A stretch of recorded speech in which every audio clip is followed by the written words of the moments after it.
In 1325, two of Italy's most powerful city-states went to war over a wooden bucket.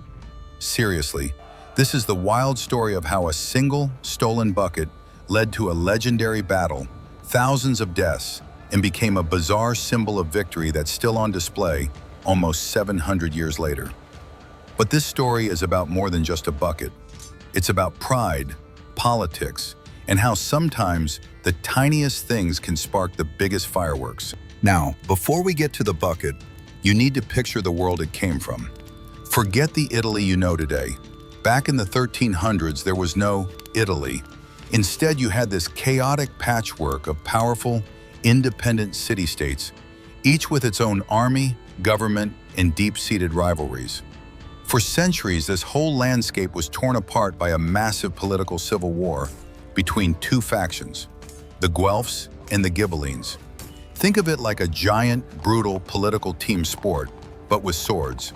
The Guelphs backed the Pope, while the Ghibellines supported the Holy Roman Emperor. This wasn't some abstract debate, it was a bloody, generational conflict that defined life in northern Italy. And our story centers on two cities caught right in the middle, Bologna and Modena. Bologna was a Guelph powerhouse, fiercely loyal to the Pope. Modena, just a short ride away, was a bastion of the Ghibellines, staunchly pro-emperor. And these two weren't just political rivals, they were neighbors who absolutely hated each other. Their feud was ancient, fueled by constant border skirmishes, economic competition, and a genuine, bitter hatred. To give you an idea of just how petty this got, look at an incident from 1249. After one battle, the winning Bolognese army marched up to the walls of Modena, and just to humiliate them, catapulted a dead donkey over the walls. This wasn't random, it was a calculated insult meant to enrage their rivals. That's the level of animosity we're talking about, long before a bucket ever entered the picture. The stage was already set for a huge conflict, it just needed a spark. The popular legend of the War of the Oaken Bucket is simple, ridiculous, and easy to love. As the story goes, one night in 1325, a few Modenese soldiers snuck into the city of Bologna. They didn't go for gold or weapons. Nope, they went to the main city well, grabbed the simple oaken bucket used by the public, and scurried back to Modena as a prank. When the people of Bologna woke up and found their bucket missing, they were furious, absolutely outraged. They demanded its immediate return. The Modenese, thoroughly enjoying the insult, refused. Humiliated, Bologna declared war on Modena, and the so-called War of the Bucket began. It's a fantastic story. The only problem? It's almost certainly not true. While the tale of the stolen bucket is the most famous part of this war, modern historians agree it's a myth, or at least a major exaggeration. The war wasn't started by the bucket. The bucket was a result of the war. It was most likely taken as a trophy after the battle, not before. The story was just folklore, a simple way to explain a complex political mess with a single, memorable, and frankly, hilarious image. This version of the story really took off hundreds of years later, in 1622, thanks to the writer Alessandro Tassoni and his famous mock heroic poem, La Secchia Rapita, or The Rape of the Bucket. Tassoni's satire turned the legend into an epic comedy that made the bucket famous, but hid the real reasons for the war. So, if you're enjoying this dive into historical myths and realities, take a second to hit that subscribe button so you don't miss our next bizarre story. Now, if the bucket didn't start it, what did? The truth is a lot more political and a lot more predictable. By 1325, the tension between Guelph Bologna and Ghibelline Modena was at a boiling point. The leader of Modena, Passerino Bonacolsi, was such a fierce opponent of the Pope that the Pope himself, John the 22nd, had practically called for a crusade against him. The whole region was a tinderbox. The real trouble started not with a bucket, but with land. All summer, Bolognese forces had been raiding Modenese territory, burning crops and trying to weaken their rival.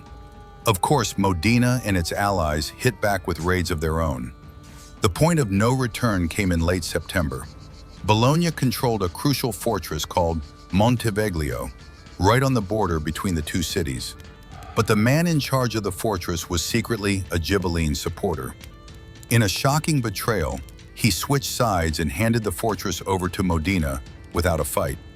A stolen bucket? No. A stolen fortress? Now that was a reason to go to war. For Bologna, losing Monteveglio was a huge strategic and symbolic defeat. It was an act of aggression they couldn't ignore. This is what led Bologna to officially declare war. The rivalry had finally boiled over, and both cities prepared for a fight that would go down in history for all the wrong reasons. What happened next was the war's only major battle, the Battle of Zappolino, fought on November 15th, 1325. And on paper, it looked like it was going to be an absolute slaughter. Bologna, with the backing of its powerful allies and the Pope, put together a massive army. Sources estimate they had around 30,000 infantry and 2,000 cavalry. It was a force designed to simply overwhelm and crush Modena. Modena, in comparison, was terrifyingly outmatched. Led by Passerino Bonacolsi, they scraped together a force of just 5,000 infantry and 2,000 cavalry. They were outnumbered more than 4-1. As the huge Bolognese army marched toward them, the situation looked hopeless. The two armies met at Zappolino, but the Modenese, despite their smaller numbers, had the advantage of better leadership. When the battle started, they didn't wait to be attacked. They charged. The Modenese cavalry slammed into the Bolognese lines. The fighting was fierce and bloody, but it was over surprisingly fast. In just a couple of hours, the larger, overconfident Bolognese army broke and fled in a panic. The Modenese chased them relentlessly, all the way back to the city walls of Bologna. The result was a shocking and total victory for Modena. The casualties were staggering for one afternoon of fighting, with estimates suggesting around 2,000 men were killed in total. The Ghibellines had done the impossible. They had survived and utterly humiliated their more powerful enemy. Having chased the enemy army back to their own gates, the victorious Modenese found themselves in an interesting spot. They had won the battle, but their army was way too small to actually lay siege to a huge fortified city like Bologna. So instead of trying to conquer it, they decided to rub salt in the wound. Right outside the city walls, in full view of their defeated enemies, the Modenese held a palio, a series of games and athletic contests, to celebrate their victory and mock the Bolognese. It was the medieval equivalent of doing a victory dance in your opponent's end zone. And it's here, in this moment of ultimate disrespect, that the famous bucket finally enters the story for real. As a final trophy, Modenese soldiers reportedly snatched a wooden bucket from a well just outside one of Bologna's gates. They carried it back home not as the cause of the war, but as the symbol of their incredible victory and Bologna's complete humiliation. The bucket wasn't the spark, it was the exclamation point. The Battle of Zappolino was the only big fight of the war, but the conflict itself sputtered on for a few more years. A peace treaty was eventually signed, but the bad blood between the two cities would last for centuries. The legacy of that one battle was immortalized in that simple wooden pail. For Modena, the bucket became a sacred relic. It was proof that their small city had faced a giant and won. It was a symbol of civic pride and military glory. They refused every offer from Bologna to get it back, including, as some legends say, offers of land and castles. The bucket was priceless, and today, nearly 700 years later, that very bucket is still in Modena. The original, a simple, worn pail, is kept safely in the city's town hall, the Palazzo Comunale. A replica hangs high in the bell tower, the Torre della Ghirlandina, exactly where it was placed centuries ago to forever remind their rivals of the defeat.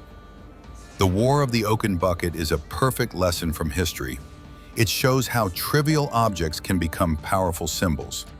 Much like the assassination of Archduke Franz Ferdinand didn't cause World War I, but ignited it.